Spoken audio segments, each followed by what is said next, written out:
Ушундай эле акылдуу камералар Америкада дагы колдонулуп жатканын боюнча маалыматтар бар.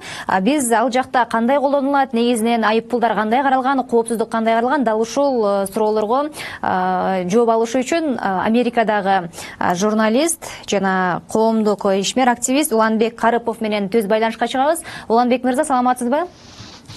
Саламатсызбы.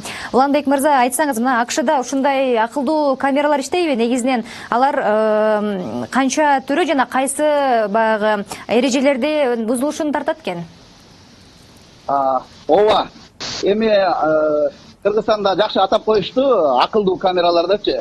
Негизинен мындай мен ойлойм, акылдуу айдоочуга мындай акылдуу камеранын деле кереги жок. Акылсыз айдоочуга эч бир акылдуу камера жардам бербейт го деп ойлойм да. Эми АКШда негизги 3 түрлүү камералар иштейт. Бул кызылга өтүп кетүүнү тарткан, анан кийин баягы ылдамдыктын эрежесин бузган жана стоп белгилери бар. Мисалы үчүн көчөлөрдө стоп белгилери бар, мектептин жанында, бала бакчанын жанында, ооруканалардын жанында, университет, колледждердин жанында ошол стоп белгилерине токтобой кетүүнү тарткан камералар бар да. Негизи ушул 3 эреже боюнча иштешет. Тек гана ушул 3 эрежени гана тартышат да. Айтсаңыз, баягы эреже бузгандарга айыппулдун суммасы канча экен? Айыппулдун суммасы ар кандай, баягы мен өзүм негизи бир эле айыппулду тарткан элем да, кызылга өтүп кетүү. Эми бул жерде мындай, мисалы үчүн сол тараптан сага эч кандай тоскоолдук жок болсо, сол тараптан машина жок болсо, анда сен кызыл күйүп турса деле оңго кайрыла берсең уруксат берилген да, айрым көчөлөрдө. Мен ошондой көчөлөрдүн биринен кайрылып кеткем, көрсө ал жерде кызылга камера туруптур да. Анан негизи кызылга өтүп кетсең айыппул фиксированный тариф $100 да. Анан кийин үйгө кат келет, 3 сүрөт менен. Сенин номериңди чоң кылып тартылган, анан кийин машинеңдин общий планы алдыдан, анан кийин дагы бир общий план артынан баягы кызылга өтүп баратканыңды тартып койгон. Анан мындан тышкары жана сиздердин конок айтып атпайбы, мобилдик приложение болсо, сайт болсо көрсө депчи. Бул жакта ошол мобилдик приложениялар бар. Анан ошол аркылуу эле кирип туруп, ошол мобилдик приложениянын артыкчылыгы эмнеде экен? Кандай артыкчылыгы? Артыкчылыгы эң башкысы сага жанагындай кат келгенде эле кирип туруп эле карай коесуң, качан буздуң эрежени, чын эле сенсиңби? Ал жерде видеосу да турат. Көрсөң болот сен кантип кесип өтүп кеткениңди. Анан кийин ошол эле мобилдик приложение аркылуу айыппулду төлөп койсоң болот да. Негизи айыппулду канча убакытта төлөш керек экен? Мөөнөтү канча экен? Ооба, бул жерде мыйзам өтө катуу да. Негизи 15 күн берилет. 15 күн берилет. 15 күндүн ичинде айыппулду төлөп коюшуң керек. Эгерде 15 күндүн ичинде төлөбөсөң, анда шыр эле автоматтык түрдө сенин ишиң сотко өтүп кетет. Анан кийин сотко барганда ал жерде чыгымдар көбүрөөк болот да. Сен сотко төлөйсүң, анан кийин учурунда келбей койгонуңдун пенясын төлөйсүң. Анан кийин сотко өтүп кеткенде бул жерде жана point деп коет, илгери совет учурунда жана праваны теш салчу эле го. Ошого окшогон сыяктуу бир айып бар да, кыскасы сага жетип эле менимче point берилгенден кийин праваңды алып коюшат да, айдоочу куөлүгүңдү. Ошон үчүн сотко жеткирбей төлөп коюш керек да. Уланбек мырза, айтсаңыз, негизи ушул камералар менен кылмышкерлерди кармоого дагы мүмкүнчүлүк бар экенби, же болгону баягы эреже бузгандарды эле фиксировать эткенге ылайыкталып турбу? Жакшы суроо. Чынында бул жерде көчөлөрдүн дээрлик, мындай чоң көчөлөрдүн кезилиштеринде, жанагы светофорлордун үстүндө камералар турат да, бирок алар айыппул үчүн эмес. Алар тек гана ошо жол эрежесиндеги кокус, мисалы үчүн ошол жерде авария болуп калса, же кандайдыр бир кылмыш болуп калса, ошону иликтегенге, тергегенге колдонуу үчүн гана турат да, бирок алар айыппул салуу үчүн эмес. Ал эми айыппулду тартууга деп бекитилген камералар, мисалы үчүн кызылга өтүп кетүү, тек гана кызылга өтүп кетүүнү гана тартат да, андан башка нерсени тартпайт жана аны башка кайсы бир кылмыш ишине колдонууга дагы уруксат жок. Аны колдоно албайсың, себеп дегенде анын максаты ал үчүн коюлган эмес да. Бул жерде билесиз, адам укугу өтө катуу сакталат да, андыктан ар бир нерсени тек өзүнүн гана милдетине колдонушат да. Анан менимче жанагы көчөлөрдө турган камералар, анан дүкөндөрдө, үйлөрдө турган камераларды эгерде сот уруксат берсе, ошолорду колдошот да кылмышкерлерди издөө үчүн. Айтсаңыз, мына ушул айтып кеттиңиз өзүңүз эле, негизи Америка бул укугун коргоо жагынан өтө кылдат, адамдардын укугуна көбүрөөк көңүл бурулат депчи. Анан камералардын тартуусу менен ушул айдоочулардын кайсы бир деңгээлде жеке жашоосуна кийлигишип кетүү коркунучу жок бекен? Ооба, дал ушул маселенин айынан бүгүнкү күндө Америкадагы бир топ штаттар камералардан баш тартууда. Ар бир штаттын өзүнүн мыйзамы, ар бир штаттын өзүнүн эрежеси бар эмеспи?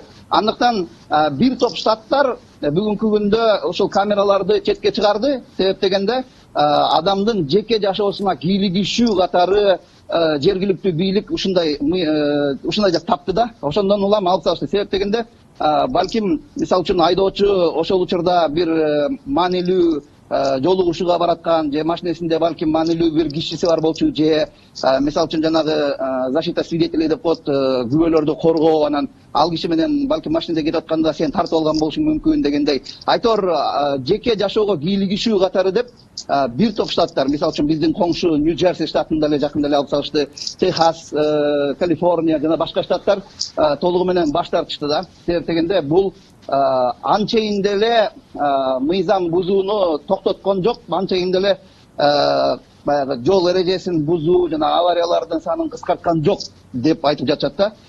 Андай эрежелерди бузууну токтотуу үчүн полиция катуу иштеш керек.